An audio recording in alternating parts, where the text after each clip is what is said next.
मुझे इस योग्य समझा। क्यों ना आप स्वयं ही सभी पवित्र स्थानों का मूल्यांकन करें। ऐसा कीजिए, आप तुला के एक पलड़े पर सप्तपुरियों को रखिए और दूसरे पलड़े पर भगवान विष्णु के स्थायी निवास प्रयाग को रखिए, जिसका भार सबसे अधिक आए।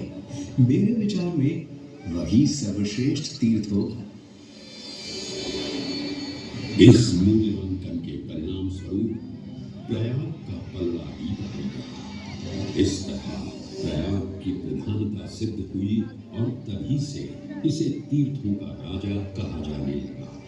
आज भी ऐसी मान्यता है कि भगवान ब्रह्मा ने गंगा नदी के पश्चिमी तट पर 10 अश्वमेध यज्ञ संपन्न किए थे। आज उस स्थान को हम दशाश्वमेध घाट के नाम से जानते हैं। भगवान ब्रह्मा के अलावा इंद्रदेव, वरुण देव एवं सोमदेव ने भी प्रयाग क्षेत्र में भी भगवान कृष्ण की आराधना करने हेतु यज्ञ किए थे, जिससे उन्हें भी श्री हरि का आशीर्वाद प्राप्त हुआ। प्रयाग शब्द में प्र का अर्थ है प्रकृष्ट और याग का अर्थ होता है यज्ञ। इसीलिए इन दो शब्दों से बना प्रयाग सबसे पवित्र स्थान माना जाता है। प्रयाग ही संसार में एकमात्र ऐसा पावन क्षेत्र है जहाँ 3 पवित्र नदियों का संगम होता है। इस संगम का भी एक अनूठा महत्व है।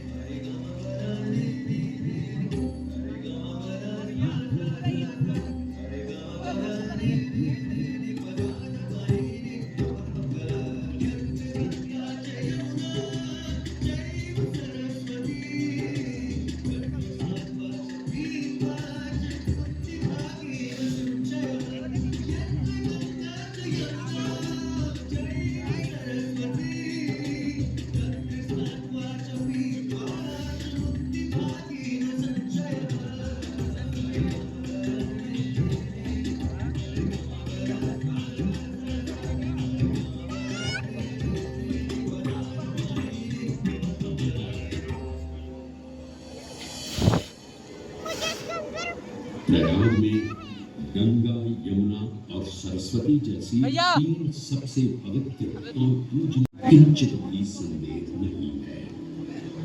ब्रह्म पुराण में ब्रह्मा जी भी कहते हैं कि प्रयाग में सरस्वती जी अदृश्य रूप में आकर गंगा जी से मिलती है। इसलिए इस क्षेत्र को सरस्वती तीर्थ संगम भी कहा गया है। सरस्वती नदी के अदृश्य रूप से मिलने के पीछे भी एक पौराणिक कथा सुनने को मिलती है। ऐसा माना जाता है कि बद्रीनाथ क्षेत्र की गुफाओं में जब वेद व्यास जी भगवान गणेश को महाभारत की कथा सुना रहे थे, तब उस क्षण सरस्वती जी हिम शिखरों से टकराते हुए अपना द्वार बनाती हुई बड़ी ही तीव्र गति से बह रही थी। सरस्वती नदी के इस तेज बहाव से उत्पन्न होने वाली तेज ध्वनि वेद व्यास जी का ध्यान भंग कर रही थी। इसलिए महर्षि वेद व्यास जी ने सरस्वती जी से वेद और ध्वनि को कम करने का आग्रह किया, परंतु उनके अनुरोध उपरांत भी जब सरस्वती नदी के वेग एवं ध्वनि में कोई कमी नहीं हुई, तो उन्होंने क्रोधित होकर सरस्वती जी को श्राप दे दिया और कहा कि वे अब धरती के भीतर यानी कि पाताल लोक में होंगी।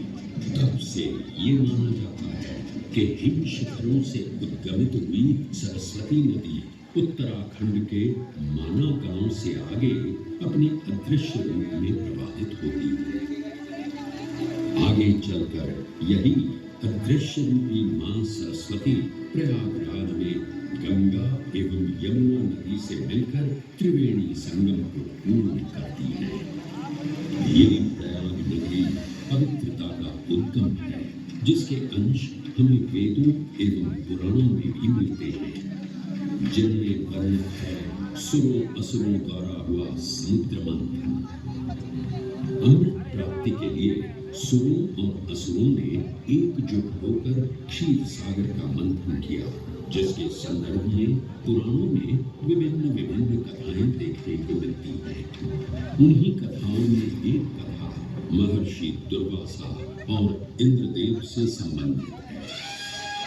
इस कथा के अनुसार ऋषि दुर्वासा ने इंद्रदेव से प्रसन्न हो उन्हें पारिजात पुष्पों की एक दिव्य माला भेंट की, जिसे इंद्रदेव ने साधारण पुष्पों की माला समझ स्वयं धारण न कर उसे अपने वाहक गजराज ऐरावत के मस्तक पर रख दिया। पल भर में गजराज ने वो माला धरा पर गिरा, उसे अपने पैरों में रोक दिया। ऋषि दुर्वासा से ये अपमान सहन न हुआ और उसी क्षण क्रोधित हो उन्होंने इंद्रदेव को श्राप दे दिया। हे अहंकारी इंद्र, तेरा इतना दुस्साहस कि तूने मेरा अपमान किया। जिस वैभव एवं शौर्य पर तू इतरा रहा है, क्षण भर में ही तेरा ये वैभव, प्रतिष्ठा, शक्तियां सब नष्ट हो जाएंगी। मैं, अत्रि पुत्र दुर्वासा, समस्त देवगणों को श्रीहीन होने का श्राप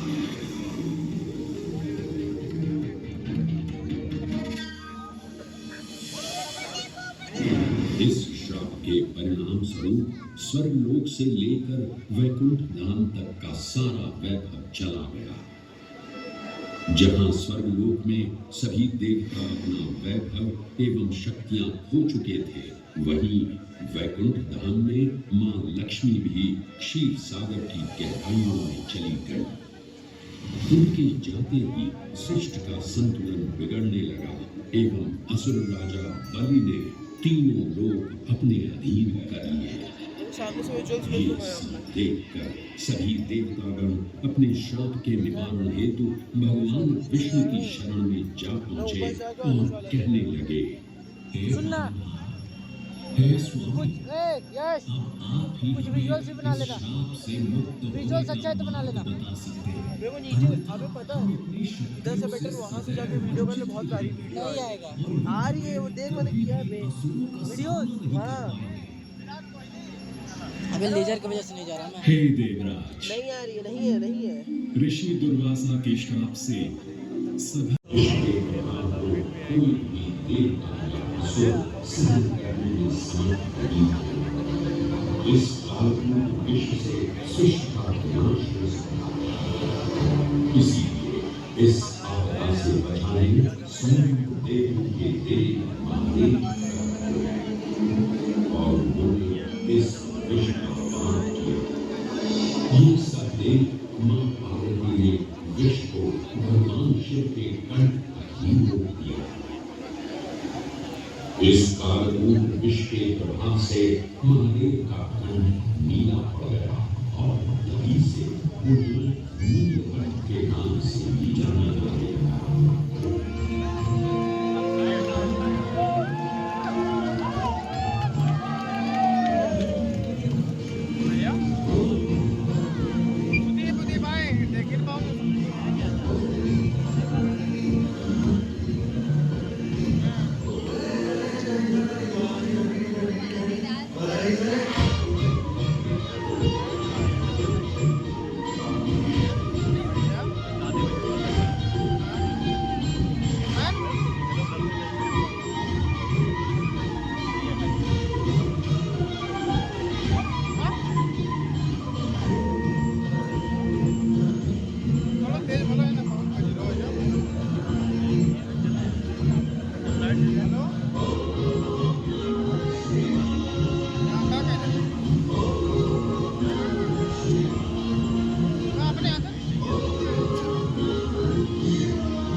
हलाहल के पश्चात समुद्र की गहराई